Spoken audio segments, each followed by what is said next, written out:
Hey guys, what's up and welcome back to Toe Tags and Metal Reviews, and today we're giving you guys a review of Dethalbum 4 by Dethklok.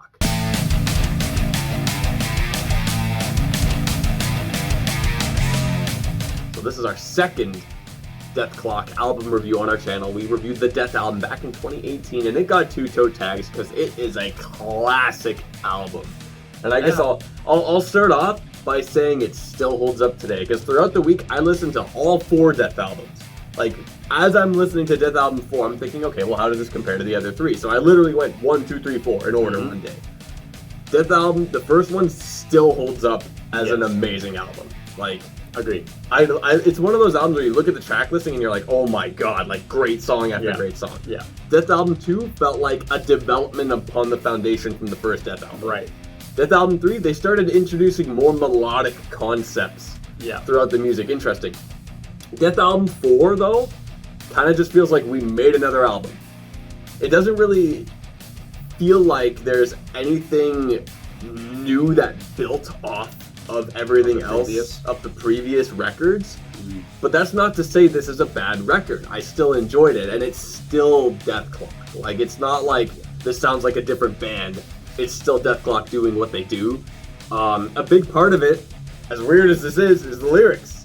This band, you know, is known for having lyrics that, like, oh, you hear it, it's brutal, the titles are brutal, yet it's like something goofy. Yeah. Perfect example, and this was the first one that I kind of saw the lyrics and thought, oh my god, this is great, is I Am the Beast, which you think like, oh, I am the beast, like what's this about? It's just about a dog.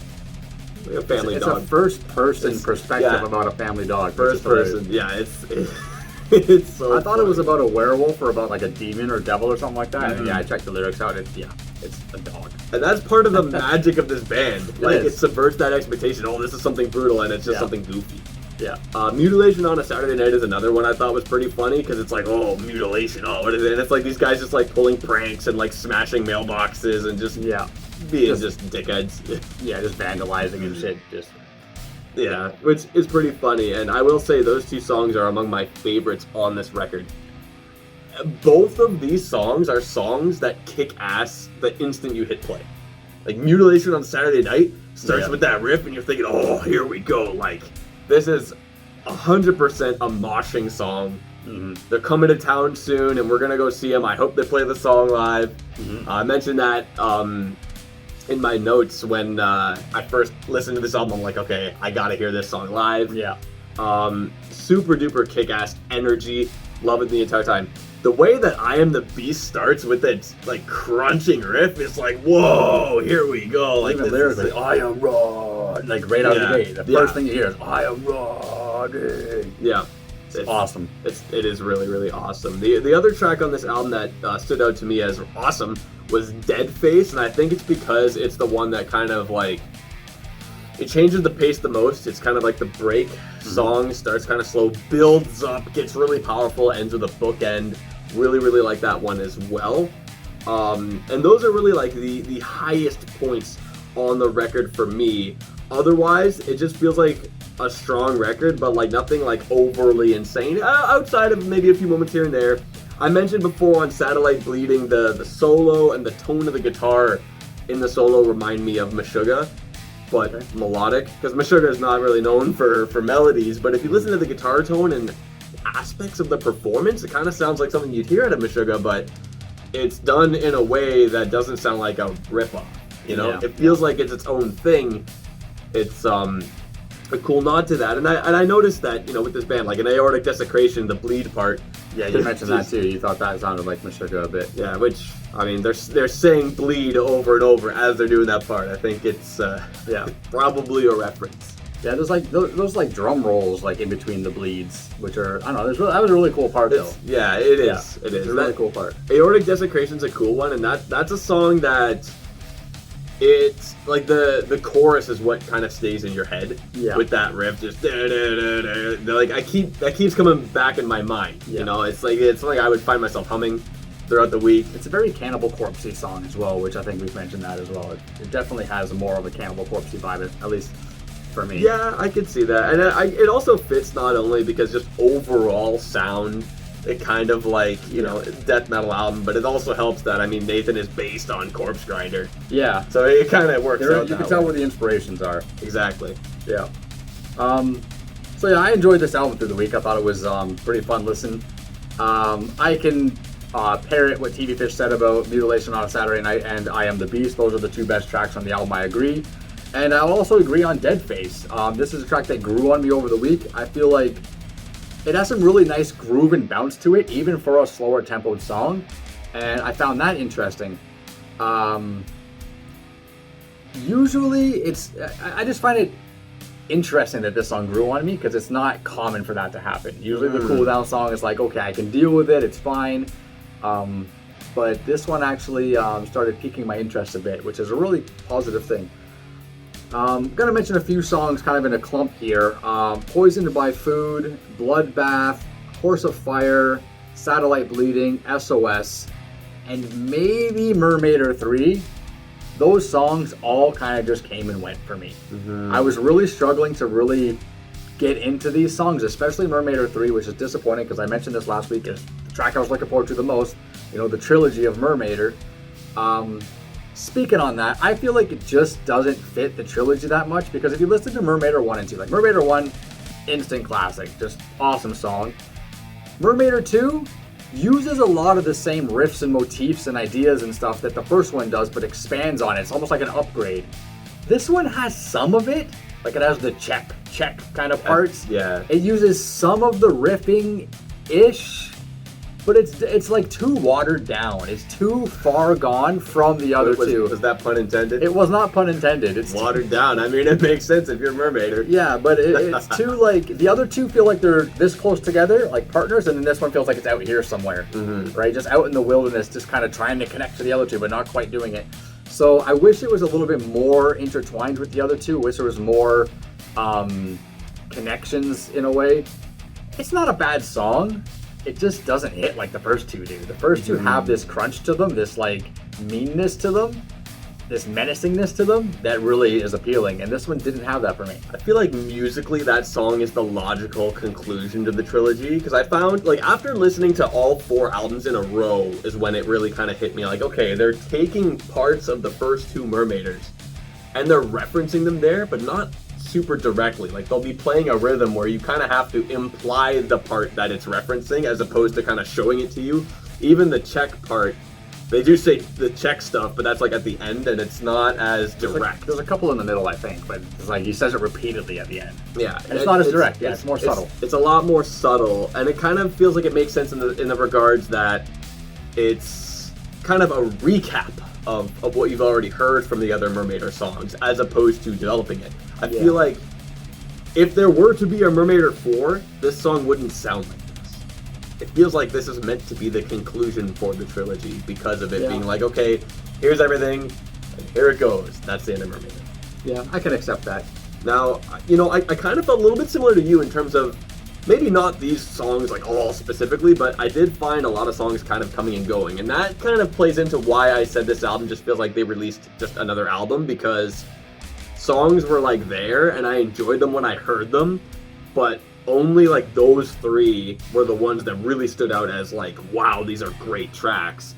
Everything else either has like good moments or is just like another track that is not a bad track, but it's good. That's kind of like it there. Yeah. So I do agree with you. Like I was getting that kind of experience as well. There were some tracks I'm like, yeah, this is like a cool track, right? Like I put it on and be like, yeah, I liked it. I wasn't in love with it though. Yeah, you know? that's for me. Like Gardener of Vengeance, I think is a great opening track. I think it's a good track overall, but like not a playlist track. Yeah, you know what I mean, it's just good, but not amazing.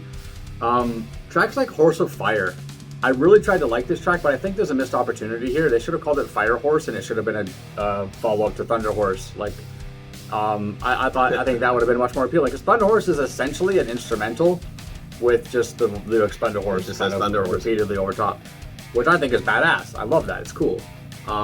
So Fire Horse would have been cool too, right? I mean, if I recall correctly, Bloodbath is the one that sounds more like Thunder Horse. So it is, but again, they could have easily switched the instrumentals and did something better. There was some creativity there that was lost, but somehow they managed to miss it, I guess. SOS. This is one that I kept meaning to look up the lyrics for, but never did. Actually, I think you looked them up and you told me about it. And it sounded really kind of lame. It was like there wasn't really anything about it that felt interesting. It was just kind funny of or funny because I think if it's SOS, I'm like, oh, is this about like a bunch of guys stranded on an island? Like I'm thinking, what could it be? If it's a Dethklok song called SOS, it reminds me of like something like the Lost Vikings, where it's about these Vikings who are too proud to figure out where they're going. They're just going, they're lost. If it's gonna be Dethklok, it's like gonna be something that's locked in a bathroom or something like that. Or like this guy, he's locked in like a porta potty. He's in a porta potty and he just ran out of toilet paper. Yeah, like something like that. But no, it's just kind of just stuff. I don't know. Maybe it's related to the movie that just dropped. Because they just released the movie as the series finale, which we gotta watch, by the way. Yeah, this album and listening to all of them has got me to start watching clips from the show, and this show is fucking hilarious. Yeah. I really got to get on watching it. It's really good. But yeah, SOS, the lyrics are just kind of like nothing really is going on, you know? There's one part I actually liked in SOS, and there's this like, it's like a whoa-oh kind of melody thing in the background. It's kind of harmonizing with this like an alternate picked riff. Very subtle. It took me a while to even notice it, but I was like, oh, that's actually kind of nice. Like this whoa-oh. Yeah. You know what I'm talking about, right? Like kind of in the background, like. I'd have to hear it again. I know, but you know what I mean, though. I know. I get what you're talking about. But another thing with SOS, and I don't know what it is or where it is in the song, but I think there's a melody in this song that for some reason kept reminding me of Hotline Bling. Because every time I listen to this song, I got Hotline Bling stuck in my head. And I go, what is it with this song that's making me think of Hotline Bling? I don't know what it is. I don't even like Hotline Bling. It's just I only know it because it was so popular when it was out, right? Yeah, very weird, very weird. There's got to be a melody in there somewhere that's like triggering my memory of it. Yeah, odd. But yeah, Mutilation on Saturday Night, I Am the Beast, awesome songs. Those ones went in the playlist like pretty quickly. Yeah, same. But Deadface also went into mine. Yeah, I didn't put Deadface in my playlist, but I still like the song. It's a very respectable song on the album. You want to rate it? Anything else? Let's rate it. I'll go first. Dethklok Dethalbum 4, I think is a solid performance by the band. I think the writing is pretty good. There's a few duds on it though, and by duds is the wrong word. I don't want to say that because the songs are still good, but they're not gripping, right? They're like they kind of fall flat on an album that otherwise could be pretty strong. Yeah. Their discography is strong. This is probably one of the weaker albums. Maybe the weakest. I'd have to listen to Dethalbum 3 again because that was probably my weakest before.